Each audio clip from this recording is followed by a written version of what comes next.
There are two objects in this program. There's an object that handles making fireflies, then there's an object that handles the grass animation. So in this episode, we're going to be dealing with the fireflies. I'm going to show you how to make these fireflies right here. And then in part 2, we're going to make the grass and put them all together into one scene. So go to the p5.js editor and start a new sketch, and we're just going to set this up like we normally do. The color, we're going to set that to like a dusk, like the sun is just set. It's not quite dark out, but just about. That's a deep dark purple color. We need just a couple global variables. We need one to hold the array of our object. We're going to call that flies, and we're going to tell p5.js just create an array, an empty array. So this is an object now that can receive elements, and it can be used with other keywords now to put elements in that array. We need a number to hold, or a number of objects, and we need a variable to hold that number of objects. We're going to call that popu for population. I would put population on there, but it's so much easier to type just POPU for population. That's what I'm trying to do here, is make things easier for changing and editing, and if you have to make corrections or whatever. Inside setup, we need a loop that goes through our population of objects. We're going to call that loop I for the index value. That's just kind of a standard we use. So let's make that loop. So we're going from 0 to our population of objects, or actually 1 less than our population of objects. So we're going from 0 to 4.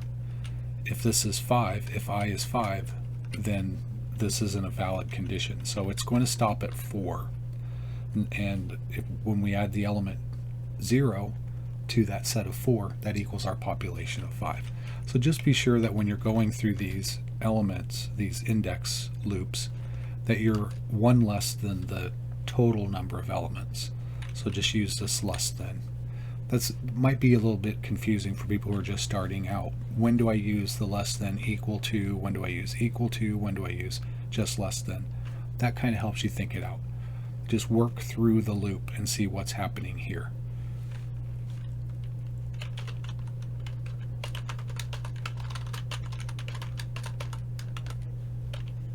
Okay, creating a new instance of an object's kind of tricky. We're using the variable flies, which is associated now with an empty array. There's nothing in this array, but if we use the syntax dot and we use push, and then inside the parameters we can put anything we want in here, and it's going to drop that into the open position in the array. So if it's going to look at the array, it's going to say, is there something there? There is. Well, let's move to the next.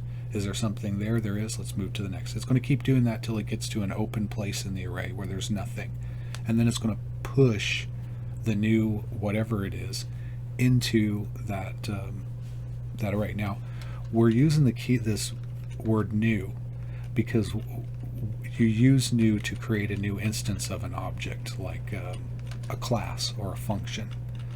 But if we were just going to put a value in here, like say 6, we wouldn't use the new. We just use whatever we want to put into there. But if we're going to create a new class or a new function, then we use this keyword new, and then we put in the name of our function, which in this case is fireflies. And I haven't made this function yet. This word could be anything. So that's pretty much all of setup. In draw, we're going to start with our background, which is that deep dark purple color. Let me give myself some room here.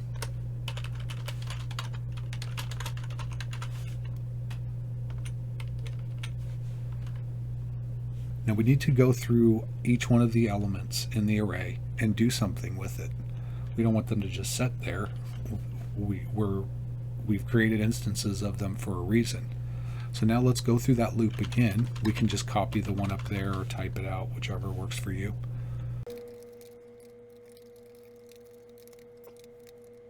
if we use the variable name flies, which is associated with the array, and we use the dot syntax length, it's going to look at that array and say how many elements are in here. Well, then let's use that number here. Well, since we're starting with 0, again, we want to stay one less than whatever the total number of elements are. And then that will make sure that we have an index value that matches the element. So we're not going to run into having an index value that there's no element there. So once we're inside that loop, we've created it. Now we want to do something with our objects.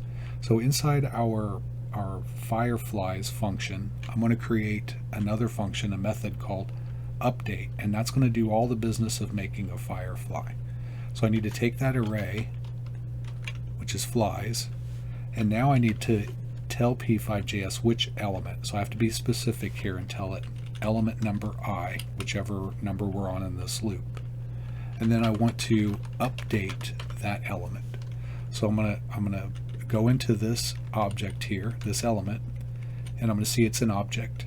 I'm going to go inside that object and look for something called update.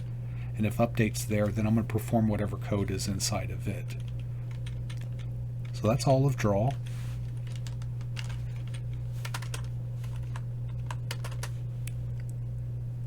Now we're ready to create our function. And I've done something inconsistent here. I've called this Firefly, but I think up here it's called Fireflies. So let's make sure that we're consistent in our naming. Since my object is just creating one Firefly, I think it makes sense to call it Firefly instead of Fireflies. And then if I want to make multiple objects, then I would call that the variable that holds the multiple objects, I would call it flies, plural. Understanding what's the rules for that standard will really help you keep it straight in your brain and in your code. When I create a firefly, I want each firefly to have an initial state that's unique to it, so that I don't get this condition where all the fireflies are flashing at the same rate, all synchronized, their wings are beating at the same rate, that's all synchronized. I want them to have their own unique wing beating, their own unique flashing. So I'm going to create an initial state for this object. It needs variables to hold the position. I could use a vector here, but I figured just x and y is simple enough and it's easier to understand. I'm going to use a lot of perlin noise in this so that I get random values that are organic. And in order to get relational values, I need to have an offset that will move through the noise values so they can get different values returned from that keyword. And I'll explain that a little bit more. But for now, I'm just going to call the variables that move through the randomness x off and y off. To ensure that each instance of our object, each firefly, has its own unique set of perlin noise that it's moving through, I'm going to give its initial state a random value here. And that'll make sure that no two fireflies are going to be going through the same range of noise values. This is how fast the flashing of the firefly is going to be, is the rate, and that's going to be a random value so that they're all flashing at different phases, and the randomness is going to be determined by this value here, and that's going to be inside the parameters of another perlin noise wave.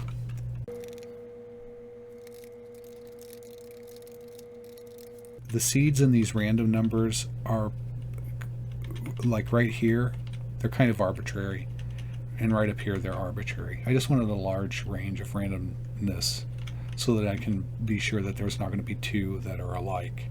This variable here, this .r off, is our role, how the insect's body moves, rotates counterclockwise or clockwise, just a little bit to make it look like it's fighting the wind and it's trying to steer where it's going. The offset for that is going to be handled right here. There's a rolling and a turning of the wings, and then how fast they beat their rotational value is right there. We'll get into more of that later on. These are just the initial states. And then I need a variable to handle, I want them to rise up out of the grass. So they start out low, and then they'll go up, they'll flash, and then they'll come back down into the grass. Kind of like how fireflies will do. There's a variable to handle that. So we have our initial states. We're ready to create our method for making a firefly, and we're going to use a function for that. So inside our function, we're going to create another function called update. Inside updates where all the action happens. So this is where we're moving through our offsets. So we need to increment them a little bit so that we can get some relational noise values. And that's a really small number. But I don't want these things to zip around, and I want their wings to move perceptively. So I'm using small numbers there.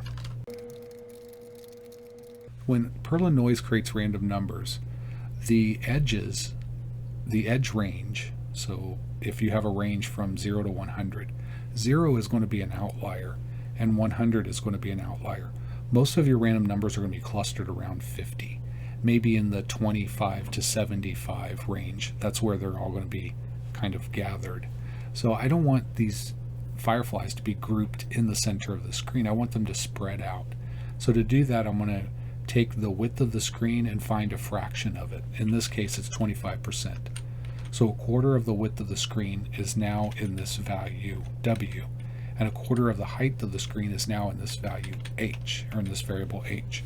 So if I add and subtract W and H from the width and the height from the left, and then I add them to the right and the bottom, then it's going to widen the noise range so that basically you're creating a square inside the center of the noise range, and that square is your canvas. Instead of having the noise range inside your canvas, you're having your canvas inside your noise range, is basically what this is doing. We want to increment the value that they rise by. Again, this is another constraint to the noise. So I'm basically telling the height, the range of height values, that it has to stay really small, and then over time that height range is going to increase. So the random noise that you get back is going to make them look like they're rising up out of the grass. Now we have all of our noise increments, and that we can actually use those in the noise function. So for our X location, we're going to interpolate the noise value. So we're using the map function. Inside the map function, we're going to use another function called noise. Inside that, we're going to add the parameter. We're going to add to the parameter X offset. That's going to return a value from 0 to 1, which we're going to interpolate or map to the width of the screen, which will be a fraction to the left of 0 and a fraction to the right of the width. So we're going to use negative W, which will give us that fractional value past the 0 on the left side, and then we're going to add that fractional value to the width on the right side, and that's going to set the canvas inside the perlin noise. Do the same thing for Y. So the next thing is to make the flashing speed. So I'm going to add to the variable this.wave, I'm going to add to it the rate that we set there in the initial states. And then I'm going to create a local variable called flash. And I'm going to take the absolute value of a sine wave of that this.wave value. Sine will return a value from -1 to 1. And I want to multiply that times 255, which is going to give me a color range. But I don't want negative colors. So I'm going to use this absolute value keyword. So I'm going to use ABS, and then inside the parameters of ABS, that's where I'm going to put my sine wave times my range, whatever that may be. That's what that looks like. So this is always going to return a positive value, even though sine will go into the negative, because if you plot a sine wave, it goes above the line and it goes below the line. Somewhere there's positive and then negative values. I want the negative values to be returned as positive, and that's what ABS is going to do there. So I want my flash alpha. I want to be able to adjust the alpha of the stroke, and I want it to be in a certain range, but I don't want that range to be from 0 to 255. So I'm going to take flash, which is 0 to 255, and I'm going to map those values from 50, which is still, you can still see it, to 155 so that it's not super bright. That's going to be our halo. I'll talk about that here in just a moment. I'm spacing these out so you guys can see what's going on. Normally I would just have all this crunched together. Okay, let me explain what I'm doing here. This will produce a yellow, but not a bright, super intense yellow. This is full super intense yellow. 25 red, 255 red, 255 green. This is kind of a more orangey yellow. That's what I'm going for. So the range between this and that is about 55. I might do something like this, which would make it a little bit more yellow and less orange, which I think that's what I'm going to do here. So the difference between there is 30. So let me just do that there. So I'm taking a fraction of the flash value up here, taking half of it, and I'm using that for my red. I'm taking half of that flash value and I'm using it for my green, but I'm subtracting from that 30 so that I get this space between the red and the green, so that it's not bright yellow. Instead it's a little bit orangey. If I wanted to make it real orange, I'd just increase this value, like maybe 100. But with 30 is going to be okay. And then there's no blue in this. And I want the alpha, I want the transparency to be this mapped value, which is interpolated to the full color value of flash. So flash has your full color value, 0 to 255. The halo that I'm making right now, it has a fraction of that, so it's not as intense. I don't want my halo to cover up my actual light. And here's what's happening. The light on the lightning bug goes off. It lights up the atmosphere around the lightning bug so that you get a little bit of a halo. Otherwise it's just going to look like, I don't know, it's just not going to look right. It's going to look like it's in space. I want it to look like it's in a hot, humid summertime where you can see the atmosphere. So I'm going to create this other stroke, this dot that's bigger. It's going to go down first. It's going to be transparent somewhat, and then the actual flashing light of the firefly is going to go in the center of that, and it's going to be much more intense. So that's what that stroke is doing. Now is where I need to encapsulate everything, because I'm doing rotations here. I'm going to be flapping the wings. I'm going to be rotating the body of the firefly. So I need to keep those transformations where they need to be. Otherwise they get translated globally or they accumulate, and then that throws everything off. So we're going to use push and pop to keep those together. We're going to translate. The position of our object is now going to be the origin. So when we work with the position of any firefly, that position will be 0, 0. It doesn't matter where it's at. The program is going to know, because of this keyword right here. It's going to simplify things a lot. I want the body to turn, so I need to increment this noise value, the turn offset. And I want the values to be relational. Don't want it to jitter around. I want it to kind of move flowingly. So that's what that's going to do. Let's use a local variable, and we'll call it t-wing or twing for turn wing. Again, we're going to use map. We're going to use the noise value, the noise function. We're going to put t off in the parameters there. It's going to return a value between 0 and 1, and we're going to interpolate that to a fraction of pi, half pi actually.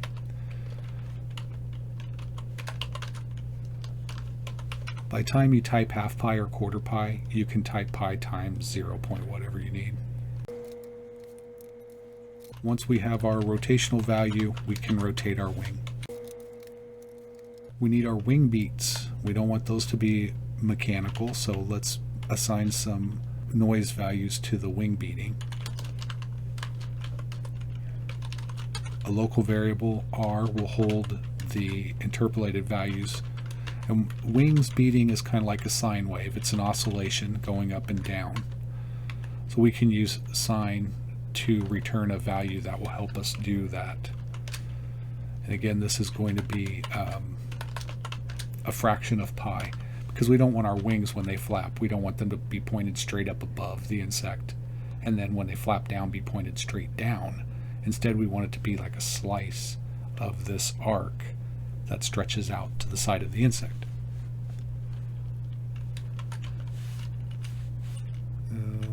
I'm missing some values here. So I've got my negative range, I need my positive range.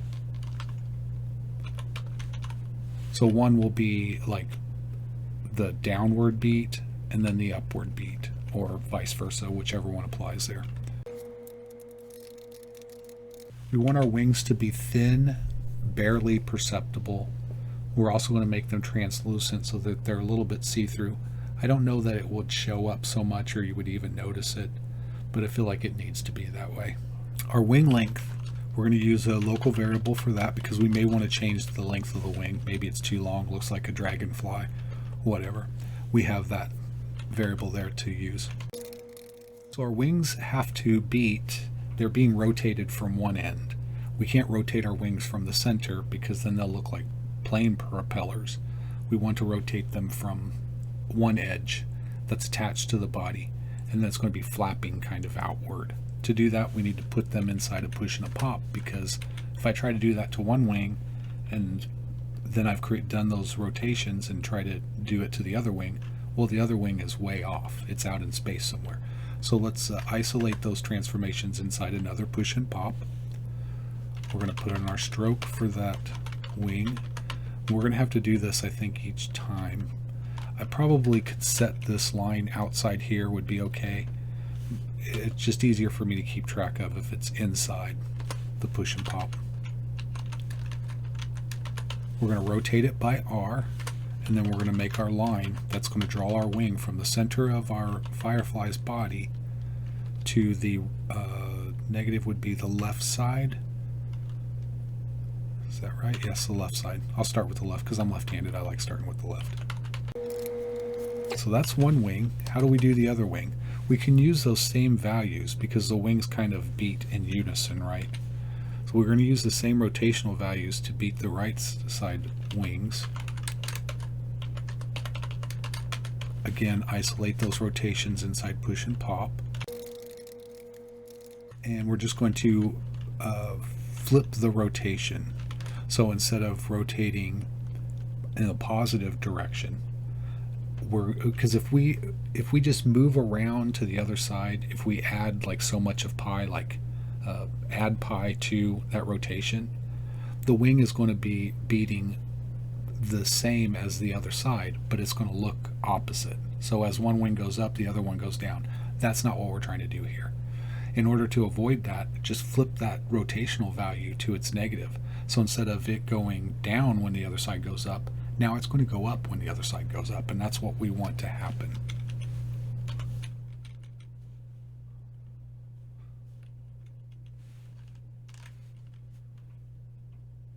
Now we're ready for the fireflies flashing. This is what it's all about, right? If we make anything on this insect, it should be the flashing part. We want our flash to increase its size and then decrease its size. So the light looks like it's glowing outward and then decreasing and fading inward. To do that, we're just going to map that flash value to a size range. Remember, flash is returning a value from 0 to 255, so we can map that to some kind of size, like say 10 to 25 pixels. If we give that value size to our stroke weight, now we have the size of our halo, which is really big. And if we need to make the center light, well, it'll just be a fraction of that size. And because nothing has been rotated or anything like that, we can just change the stroke weight to a fraction of the size. Change the stroke color from that value way up at the top that we did.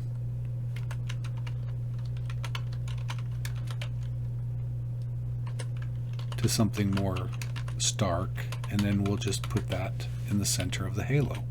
Right here's the halo part, and then right here is the actual light on the end of the lightning bug. Okay, if we did everything correctly, let's see if this works.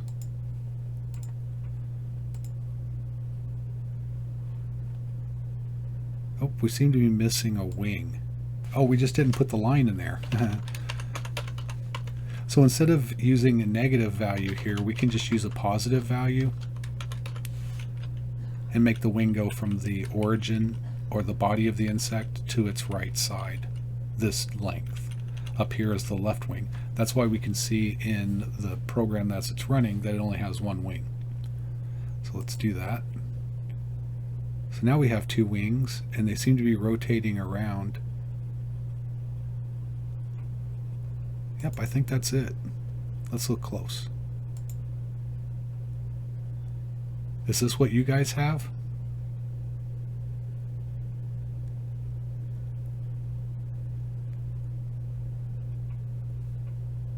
Well, I sure hope this has helped you learn something that you may not have learned before.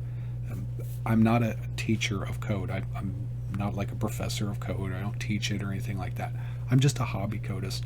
I've been doing this for a really long time. Since the mid-'80s, I've been programming in different languages.